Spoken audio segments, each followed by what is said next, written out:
নমস্কার বন্ধুরা, মুন কিচেনে আপনাদের স্বাগত। আজ সম্পূর্ণ একটা নতুন ভিডিও নিয়ে আপনাদের সামনে হাজির হয়েছি। আজ আমাদের রেসিপি হলো মাছের ডিমের বড়ার ঝাল। আমাদের চ্যানেলে নতুন হয়ে থাকলে চ্যানেলটিকে সাবস্ক্রাইব করে পাশে থাকা বেল আইকনটিকে প্রেস করে নোটিফিকেশন অল করে রাখবেন, যাতে আমাদের তৈরি করা ভিডিও বা পাঠানো ভিডিও সবার প্রথমে আপনাদের কাছে পৌঁছে যেতে পারে। এখানে নেওয়া হয়েছে মাছের ডিম, এদিকে নেওয়া হয়েছে দুটো বড় সাইজের পেঁয়াজ, ধনেপাতা, একটা টমেটো, রসুন, আদা, আর এখানে রয়েছে কাঁচা পাকা লঙ্কা। দেখুন, আমার ঠাম্মি চলে এসছে আজ আমার মাকে হেল্প করে দিতে। আমার ঠাম্মি কিন্তু আমার মাকে রান্নাতে হেল্প করে দেয়। দেখুন, টমেটোই প্রথমে কেটে নিচ্ছে। এবার একে একে এই থালার জিনিসগুলো সমস্তগুলোকেই কেটে নেবে।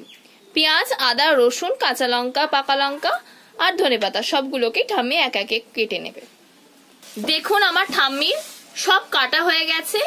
এখানে আদা আর রসুনটাকে কুড়ে নেবে। দেখুন, ঠাম্মি আদাটাকে কেমন ভাবে কুড়ে নিচ্ছে, আর পেঁয়াজগুলোকে দেখুন কেমন মিহি করে কুচিয়েছে। দেখুন, আমার ঠাম্মির আদাগুলো কোড়ানো হয়ে গেছে। এবার রসুনগুলোকে কুড়িয়ে নেবে। দেখুন রসুনগুলোকে কিভাবে কুড়িয়ে নিচ্ছে। যেই পেঁয়াজগুলো কেটে রেখেছিল সেই পেঁয়াজগুলো এতে দিয়ে দেবে অল্প পরিমাণে। এবার এতে দিয়ে দেবে 2 চামচ চালের গুঁড়ো।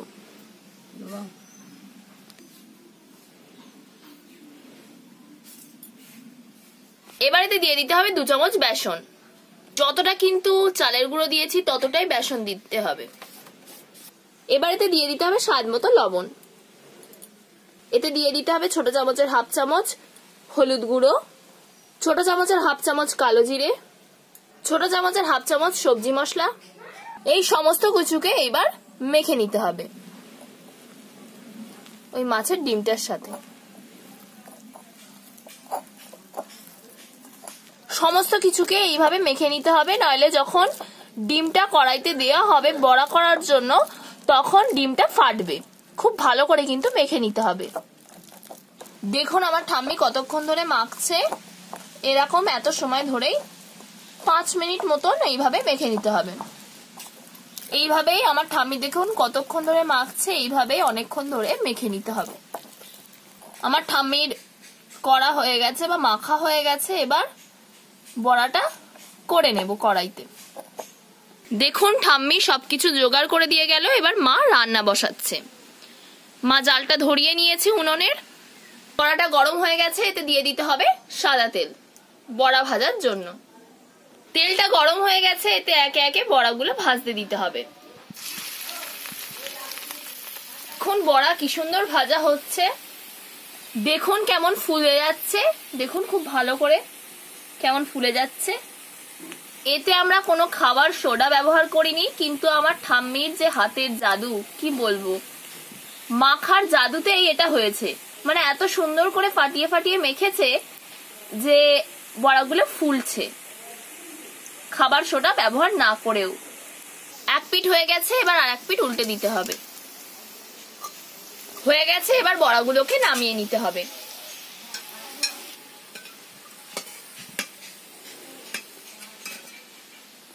এইভাবে একে একে সব বড়াগুলোকেই মা ভেজে নেবে। দেখুন, বাকি বড়াগুলোও ভাজা হয়ে গেছে। বড়াগুলোকে তুলে নিচ্ছে মা।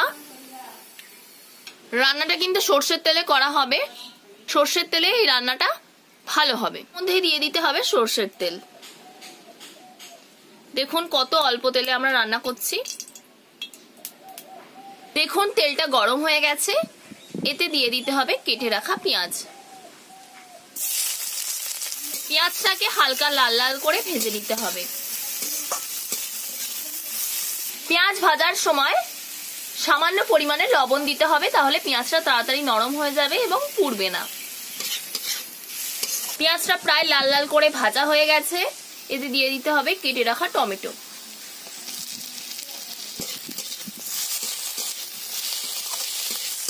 আমাদের কিন্তু স্বাস্থ্যের কথা ভেবেই কম তেলে রান্না করা হয়। আপনারা আগেও দেখেছেন যে আমাদের তেল কমই ব্যবহার করা হচ্ছে। মাঝখানে আরেকটা কথা বলে দেই, ভিডিওটা ভালো লাগলে লাইক এবং শেয়ার করে দেবেন এবং কমেন্ট করে জানাবেন আপনাদের মতামত। আর আমাদের চ্যানেলে নতুন হয়ে থাকলে চ্যানেলটিকে সাবস্ক্রাইব করে পাশে থাকা বেল আইকনটিকে প্রেস করে নোটিফিকেশন অল করে রাখবেন, যাতে আমাদের তৈরি করা ভিডিও বা পাঠানো ভিডিও সববার প্রথমে আপনার কাছে পৌঁছে যেতে পারে। টমেটো পেঁয়াজ প্রায় ভাজা ভাজা হয়ে গেছে। এতে দিয়ে দিতে হবে কুড়িয়ে রাখা রসুন, যেটা ঠামি আগে থেকে কুড়িয়ে রেখেছিল। আপনাদের কিন্তু একটা কথা মাথায় রাখতে হবে, রসুনের যখন কাঁচা গন্ধটা চলে যাবে তখনই কুড়িয়ে রাখা আদা দিয়ে দিতে হবে। মশলাটা কষানো হয়ে গেছে। এতে দিয়ে দিতে হবে সামান্য পরিমাণে জল, যাতে মশলাটা পুড়ে না যায়।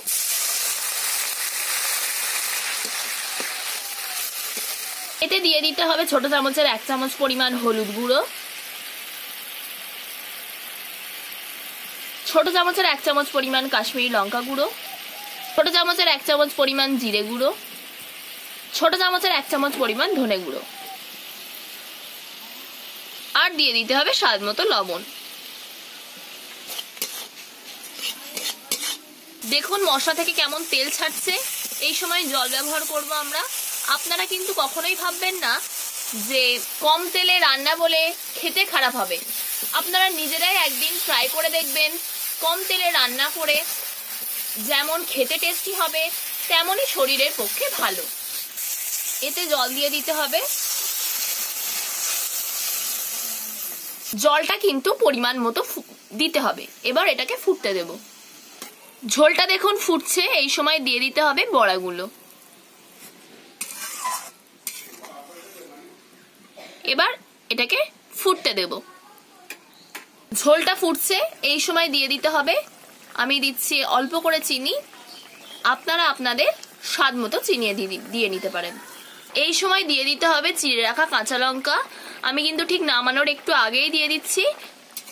কাঁচা লঙ্কার একটা আলাদাই টেস্ট পাওয়া যায় দিলে, এই লাস্টের দিকে। প্রথম দিকে দিলে কিন্তু কাঁচা লঙ্কার সেই গন্ধটা বা ঝাঁঝটা চলে যায়, লাস্টের দিকে দিলে গন্ধটা ভালো আসে। এরকম ছোট ছোট টিপস জানতে চাইলে আমাদের চ্যানেলটিকে সাবস্ক্রাইব করে দেবেন। হয়ে গিয়েছে। এবার এটাকে নামিয়ে নিতে হবে। নামানোর আগে এর উপর থেকে দিয়ে দেব গরম মশলা।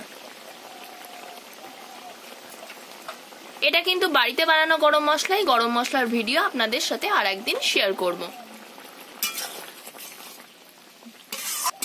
এরকম ঝোলঝোলি কিন্তু নামিয়ে নিতে হবে, পরে বড়া ঝোল টেনে নেবে এবং এটা শুকনো হয়ে যাবে।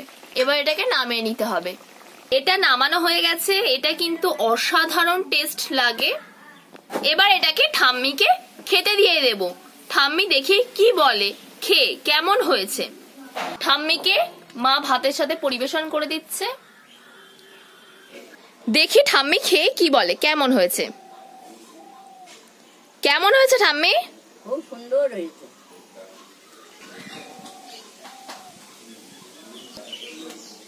দারুণ হয়েছে, খুব সুন্দর খেতে, দারুণ হয়েছে। পরবর্তী ভিডিওতে আপনাদের সাথে আবার দেখা হচ্ছে।